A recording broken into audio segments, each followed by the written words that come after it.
Биз Кыргызстандын жарандары Конституциянын жаңы долбооруна жана референдумга каршыбыз. Эмне үчүн? Анткени Жогорку Кеңештин иш мөөнөтү 2020 жылдын 28 октябрында соңуна чыккан. Ошондуктан баш мыйзамды өзгөртүү демилгеси мыйзамсыз жана конституциялык референдумду өткөрүү легитимдүү эмес. Жогорку Кеңештин азыркы курамына элдин ишеними жок. Ошондуктан алардын жаңы баш мыйзам жазууга моралдык да укугу жок. Жаңы баш мыйзам долбоору эл менен талкууга коюлган эмес. Баш мыйзамды өзгөртүү эрежеси бузулган жана бул долбоор легитимдүү органдар тарабынан колдоого алынган эмес. Жаңы баш мыйзам долбоору өлкөбүздүн саясий системасын олуттуу түрдө өзгөртөт. Анткени ал өлкөнү президенттик системага кайтарып, Жогорку Кеңештин укуктарын чектейт. Бул Кыргызстанды авторитардык режимге кайтарат. Жаңы баш мыйзам долбоору президенттик бийликтин чектөөлөрүн жоюп, анын ыйгарым укуктарын күчөтөт. Бул Кыргызстан үчүн демократиядан баш тарткандык. Жаңы баш мыйзам долбоору боюнча президент Жогорку Кеңештен сунушталган мыйзамдарды өзгөртүү укугуна ээ болот. Бул мыйзамсыздыкка өбөлгө түзөт.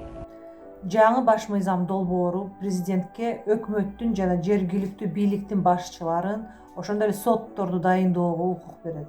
Бул саясий көз карандылыкка алып келет. Жаңы баш мыйзам долбоору Кыргызстандын эки кандуу революциясынын натыйжасында болгон эң чоң жетишкендик президенттикти бир мөөнөткө чектөөнү жокко чыгарат.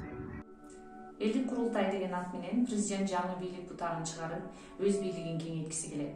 Бул кыргыз элин кайрадан хандык, байманаптык жана кошоматчылык доорго кирди.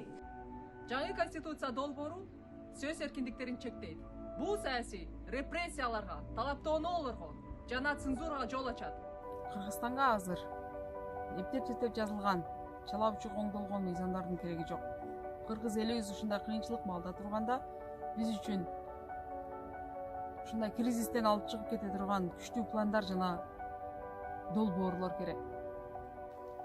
Бизге саватсыз саясатчылар керек эмес. Бизге чыгаан кадрлар, иш билги адистер, билимдүү жана эрктүү реформаторлор керек. Буга чейинки элдик көтөрүлүштөр эски системаны кайра кайтаруу үчүн эмес, эркиндик, эгемендүүлүк, жаңы жашоо жана жаңы реформа үчүн болду. Биз өлкөнүн ичиндеги жана сыртындагы кыргызстандыктар демократиялык өнүккөн өлкөлөрдүн катарына кошулубуз келет. Ошол себептен биз бардык мекендештерибизди баш мыйзамдын жаңы долбоорун жокко чыгарууга жана референдумга ар тараптан каршы турууга чакырабыз. Биз бардык прогрессивдүү жана мыйзамдуу күчтөргө кошулабыз. Өлкөнүн өнүгүүсү үчүн көмөк көрсөткөнгө даярбыз. Бизге азыр жаңы конституция эмес, жаңы парламент керек. Бизге азыр референдум эмес, жаңы президент реформатор керек.